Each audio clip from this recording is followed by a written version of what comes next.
ॐ तचक्षुर्देवहितं पुरस्तात् शुक्रमुच्चरत् पश्येम शरदशतं जीवेम शरदशतं शृणुयाम शरदशतं प्रब्रवाम शरदशतं मदीनास्याम शरदशतं भूयश्च शरदशतात्। यह एक प्रार्थना है कि हम 100 वर्षों तक जीवन जिएं, उगते हुए सूरज का आनंद लेते हुए, हमारी आँखें ठीक रहें, हमारी वाणी अच्छी हो, हमारे कान ठीक से सुनते रहें और 100 वर्षों तक हम स्वाधीन जीवन जिएं। वेदों के इस संदेश के साथ ये बात आज बड़ी महत्वपूर्ण है कि स्वाधीनता जीवन के लिए सबसे आवश्यक है। कहा जाता है सर्वम परवशम दुखम। मनुष्य जितना जितना परवश है, दूसरों के वश में है, गुलामी की ज़िंदगी जीता है, जहाँ जहाँ भी व्यक्ति बेबस है वहीं वहीं उसके जीवन का दुख उसे पीड़ित करता है। आप सभी को स्वतंत्रता दिवस के 74वें वर्षगांठ के शुभ अवसर पर मैं बहुत बहुत शुभकामनाएं, मंगल कामनाएं प्रदान करता हूं। आप सभी के लिए यह दिन मंगलमय हो, हम सब के लिए यह उल्लास का, आनंद का अवसर है। भारत देश को 200 वर्षों की अंग्रेज़ों की गुलामी के बाद यह स्वतंत्रता प्राप्त हुई। जिस आज़ादी की बात हम कर रहे हैं 1947 में जो हम लोगों को मिली, इस आज़ादी का मतलब है कि 200 वर्षों के संघर्षों के बाद, हमारे अनेक अनेक वीरों के बलिदानों के बाद, अनेक तरह की चोट, दर्द, पीड़ाएं, अपमान सहने के बाद यह स्वतंत्रता का दिन आया, जो हम सब के लिए बड़ा ही महत्वपूर्ण है। जिस समय अंग्रेज़ों का राज भारत में था, हम लोग सभी इस बात को समझें कि सब तरह से समर्थ और कला कौशल में कुशल भारत उस अवस्था में पहुंच चुका था कि जब भारत में एक सुई भी यहाँ नहीं बनती थी, बल्कि वो सब के सब बाहर से आयात की जाती थी। हमारे देश का रॉ मटेरियल यहाँ से बाहर जाता था और फिर वही कई गुणे दामों पर भारतीय लोग खरीदते थे। यहाँ का धन लूटा गया, यहाँ की संपदा के साथ यहाँ की संस्कृति, सभ्यता और हम सबका मान, हम सबका गौरव लूटकर उन लोगों ने हमें पिछड़ा, अज्ञानी, नासमझ, न जाने कितने कितने तरह के शब्दों के साथ अपमानित किया। और इसके कारण भी रहे, क्योंकि भारत देश समृद्धि के शिखर पर रहा है। शिष्ट लोग थे यहाँ, भोले लोग थे, धर्म में, अध्यात्म में, सब तरह से हम लोग समृद्ध लोग थे, शांत लोग थे। यहाँ तक कि हमारे घर में अनजान व्यक्ति आ जाए, उसका स्वागत करते हुए ये समझते थे अतिथि है। अतिथि वो जिसके आने की कोई तिथि नहीं है। ऐसा कोई व्यक्ति, अनजान व्यक्ति हमारे घर में आए, उसके लिए पानी नहीं देना, बल्कि पहले उसका मुंह मीठा कराना है और मुंह मीठा कराकर उसका स्वागत सम्मान करना, ये हमारे देश की परंपरा रही। हम लोग अगर विवाद भी करते रहे, लड़ते भी रहे, युद्ध भी हमारे देश में अगर कहीं होता था, तो हमारे युद्ध में भी नियम होते थे, सिद्धांत होते थे, परंपरा होती थी, जिसका मतलब होता था कि धर्म से गिरना नहीं।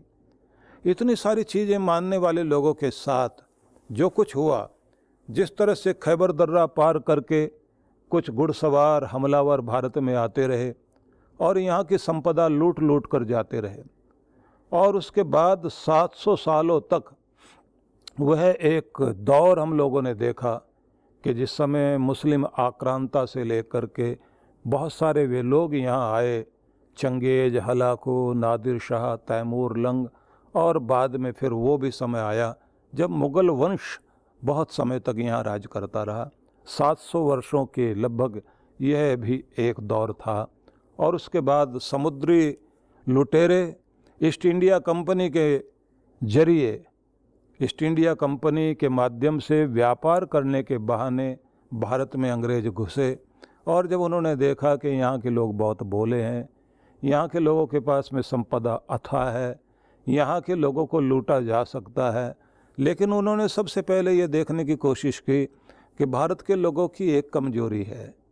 भोले होने के साथ ये लोग जो है ऊंच नीच में, भेदभाव में, जाति प्रथा में, छुआछूत में, अनेक तरह की ऐसी चीज़ें हैं जिसमें ये कुछ लोग अपने आप को बहुत बड़ा मानते हैं, दूसरों को बहुत छोटा मानते हैं, एक दूसरे के प्रति घृणा करते रहते हैं, नफ़रत मन में आ जाती है। इसका फ़ायदा उन्होंने उठाया, हमारी कमजोरी को समझा।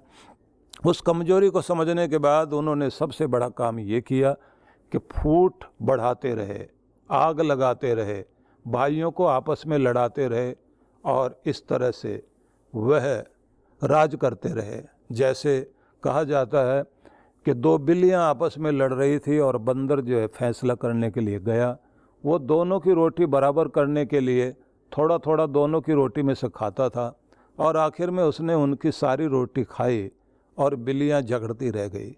हमारा सब कुछ छीन करके वो लोग चले गए। 1947 में फिर हम लोगों को आज़ादी मिली।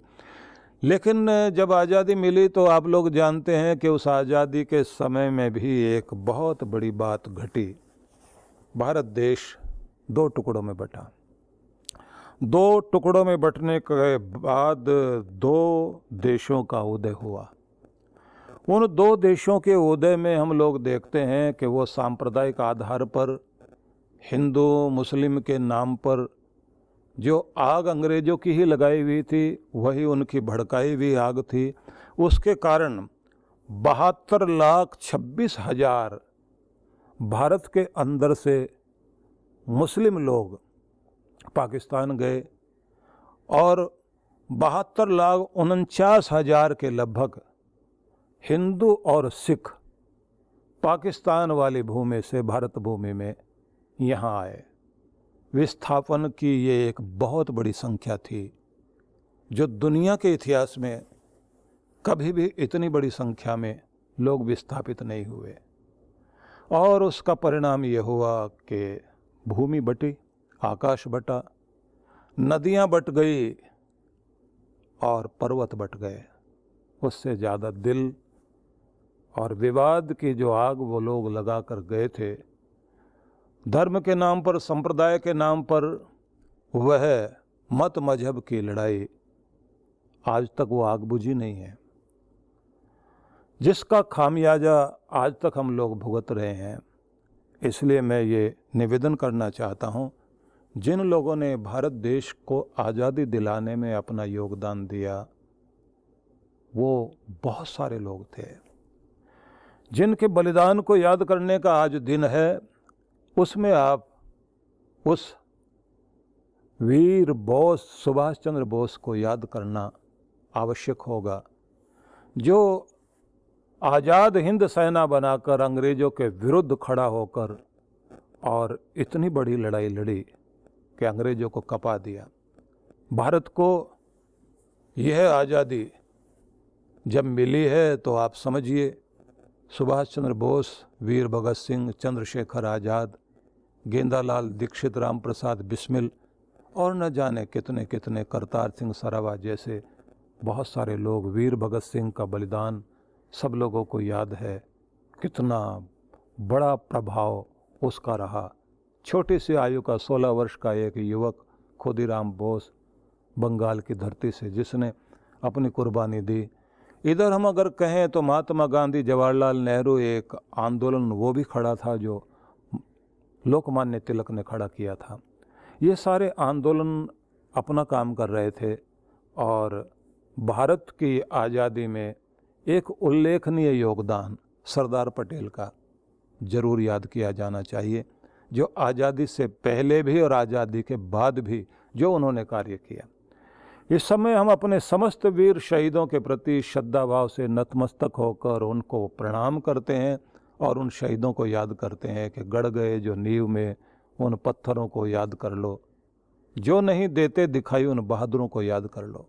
छोटी छोटी आयु में जिन लोगों ने अपनी कुर्बानियाँ दी, जिनकी चढ़ती हुई जवानी खोज रही अपनी कुर्बानी, जलन एक जिनकी अभिलाषा, मरण एक जिनका त्योहार, नमन उन्हें मेरा शतबार, उन सबको बारंबार प्रणाम हम करते हैं। सच बात तो ये है कि अगर वो अपनी कुर्बानियाँ ना देते तो ये समय नहीं आ सकता था। आज भारत के द्वारा उसके विकास की ऊंचाइयाँ सारी दुनिया देख रही है।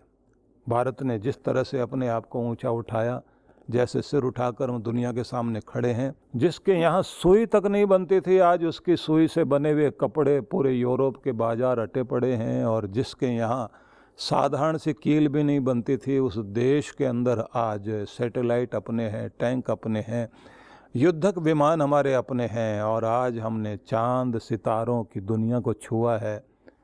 बहुत बड़ी उन्नति हम सब ने की है। लेकिन फिर भी एक बात सोचने वाली है कि भारत ने ये सारी तरक्की की, लेकिन अभी भी हमारे यहाँ भाषा के नाम पर, वेशभूषा के नाम पर, क्योंकि किसी भी देश को, किसी भी जाति को, किसी भी समुदाय को 5-6 चीज़ें ऐसी हैं जो बांटती भी हैं, जोड़ती भी हैं। जैसे भाषा, भूषा, भोजन, भजन और भाव। और बहुत सारी राजनीति इसी आधार पर चलती है कि हम लोगों के बीच में भेद खड़े किए जाते हैं।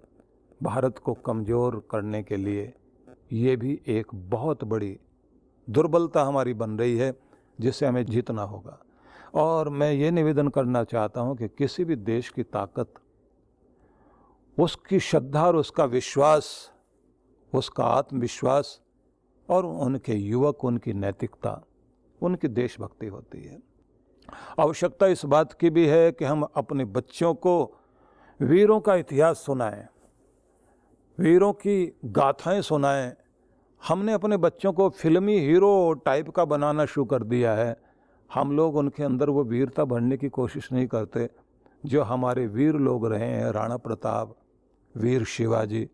हम लोग उनको याद करें जिन लोगों ने हमारे देश को महान बनाने में अपनी कुर्बानियाँ दी, जिन्होंने भारत को मजबूत बनाया। उनकी गाथाएं सुनाई जानी चाहिए। और इसलिए आज प्रेरणा लेने का दिन है, क्योंकि कहा जाता है प्रेरणा शहीदों से यदि हम न लेंगे, आज़ादी ढलती हुई सांझ हो जाएगी। प्रेरणा शहीदों से यदि हम न लेंगे, आज़ादी ढलती हुई सांझ हो जाएगी। यदि वीरों की पूजा हम नहीं करेंगे तो सच मानो वीरता बांझ हो जाएगी। इसलिए बहुत बड़ी आवश्यकता है कि हम अपने देश की एकता, अखंडता को अक्षुण्ण बनाए रखने के लिए अपने अंदर वीर भाव तो लाएं, लेकिन साथ साथ में हमारी ये कोशिश होनी चाहिए कि हम एक दूसरे की भावनाओं का सम्मान करें, राष्ट्र को सबसे ऊपर समझें। व्यक्ति से बड़ा परिवार, परिवार से बड़ा समाज, समाज से बड़ा प्रदेश, प्रदेश से बड़ा देश, और देश से भी बढ़कर धर्म नहीं है। हम अपने धर्म को, अपनी मान्यता को, अपने सिद्धांत को भी ये समझें कि वो सब छोटे हैं, सबसे बड़ा अगर कुछ है तो देश बड़ा है। देश को सम्मान दें। जो लोग देश को सम्मान दे सकते हैं, जो भी लोग अपने देश को अधिक से अधिक सम्मान दे सकते हैं, ये बात ध्यान रख लेनी चाहिए।